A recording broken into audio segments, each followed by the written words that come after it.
एक छोटे से शहर के किनारे बने एक पुराने मकान में सरिता अपनी बेटी मीनल के साथ रहती थी। सरिता के पति का देहांत तब हो गया था जब मीनल बहुत छोटी थी और तब से सरिता ने सिलाई कढ़ाई का काम करके अपनी बेटी को पाल पोस कर बड़ा किया। मां का पूरा संसार उसकी बेटी में ही सिमटा था और मीनल भी अपनी मां की परछाई बनकर रहती थी। वे दोनों घंटों बैठकर पुरानी कहानियां सुनाती और भविष्य के सपने बुनती थीं। सरिता हमेशा कहती थी कि मेरी बेटी एक दिन बहुत बड़ी अफसर बनेगी और हमारे सारे दुख दूर हो जाएंगे। मीनल अपनी मां के हाथों के छालों को देखती तो उसका मन भर आता और वो मन ही मन ठान लेती कि वो अपनी मां को दुनिया की हर खुशी देगी। समय बीतता गया और मीनल की मेहनत रंग लाई। उसे शहर के एक बहुत बड़े कॉलेज में दाखिला मिल गया। पढ़ाई के सिलसिले में उसे घर छोड़कर हॉस्टल जाना पड़ा।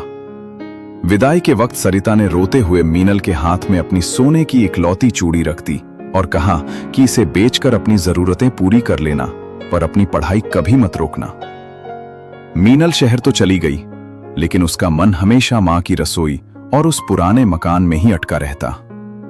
वो हर हफ्ते अपनी मां को पत्र लिखती और मां उन पत्रों को बार बार पढ़ती जैसे उनमें मीनल की आवाज बसी हो। धीरे धीरे मीनल की पढ़ाई पूरी हुई और उसे एक बड़ी कंपनी में बहुत ऊंचे पद पर नौकरी मिल गई। अब उनके पास पैसे की कमी नहीं थी। मीनल ने अपनी मां के लिए शहर में एक आलीशान फ्लैट लिया और उन्हें वहां ले आई। लेकिन सरिता को उस बड़े घर में अकेलापन महसूस होता था। मीनल काम के सिलसिले में बहुत व्यस्त रहने लगी थी।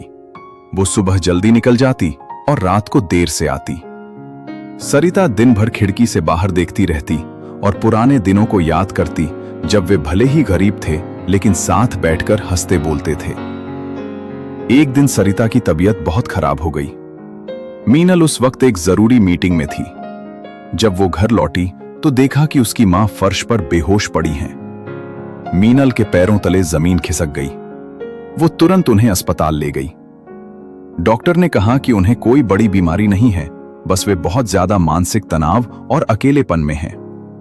उस रात मीनल अस्पताल के बिस्तर के पास बैठकर रोने लगी।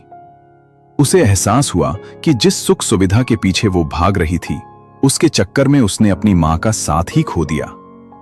उसने अपनी मां का हाथ अपने हाथों में लिया और महसूस किया कि वे हाथ अब और भी ज्यादा खुरदरे हो गए थे। अगले दिन जब सरिता की आंखें खुली तो उसने देखा कि मीनल ने अपना सामान पैक कर लिया है। सरिता ने हैरानी से पूछा, बेटा ये सब क्या है? तुम कहीं जा रही हो क्या? मीनल ने मुस्कुराते हुए अपनी मां के गले लगकर कहा, नहीं मां, हम वापस अपने पुराने गांव वाले घर जा रहे हैं। मुझे ये बड़ा शहर और ये शोर नहीं चाहिए। मुझे बस आपकी वो पुरानी कहानियां और आपके हाथ की बनी चाय चाहिए। सरिता की आंखों में खुशी के आंसू आ गए। उन्होंने महसूस किया कि उनकी बेटी आज भी वही छोटी मीनल है जो उनकी गोद में सर रखकर सोती थी। दोनों वापस अपने गांव लौट आए और सरिता की सेहत में जादुई सुधार होने लगा। अब मीनल घर से ही अपना काम करती और अपनी मां के साथ हर शाम बरामदे में बैठकर पुरानी यादें ताजा करती। दुनिया में कितनी भी तरक्की कर लें और कितनी भी दौलत कमा लें, लेकिन माता पिता का साथ और उनका प्यार सबसे अनमोल होता है। सफलता का असली आनंद तभी है जब उसे बांटने के लिए आपके अपने आपके साथ हों। यदि ये कहानी आपके दिल को छू गई हो तो वीडियो को लाइक करना न भूलें। अपनी मां के साथ बिताया गया कोई प्यारा किस्सा हमें कमेंट में जरूर बताएं और ऐसी ही भावुक कहानियों के लिए हमारे चैनल को सब्सक्राइब करें।